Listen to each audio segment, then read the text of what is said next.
Si la lutte unit, le pouvoir est susceptible de diviser, a-t-on coutume de dire. Le mouvement du 5 juin, Rassemblement des forces patriotiques, après la nomination du président de son comité stratégique à la tête du gouvernement de la transition, n'a fait que trébucher au bord de la rupture. De nos jours, indexant clairement du doigt le Dr Choguel Kokala Maïga, plusieurs membres du dit mouvement ont pris l'initiative de ne plus reconnaître le comité stratégique dirigé par ce dernier. Pour pouvoir permettre à la fois au M5 RFP et au gouvernement de se mobiliser totalement chacun pour la réalisation effective de leurs objectifs propres, certains membres du comité stratégique du M5 RFP ont demandé à ceux désormais en fonction au gouvernement d'accepter d'être remplacés contre toute attente. Sous la direction de son président, le comité stratégique, dans un refus avéré du débat, a choisi de diviser en clans ses propres membres. La transition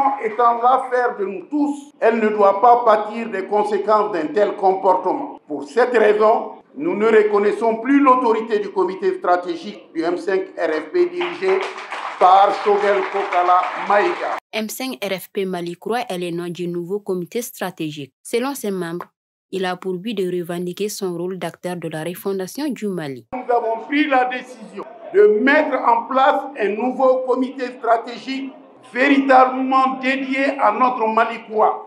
Ce comité sera le creuset de tous les espoirs du changement attendu par notre peuple. Il va désormais s'appeler Comité stratégique M5 Malikroa. Pour éviter tout amalgame, Koniba Sidibé, président du M5 RFP Malikroa, a tenu de faire comprendre que cette initiative n'est pas la mise en place d'un nouveau mouvement, mais d'une nouvelle direction. Nous n'avons pas créé un nouveau mouvement, mais nous avons mis en place une nouvelle direction du M5 RFP. Notre souci principal est de faire du M5 RFP un acteur majeur de la gouvernance de transition. Nous voulons aussi faire de ce M5 RFP un acteur majeur de la gouvernance d'après-transition.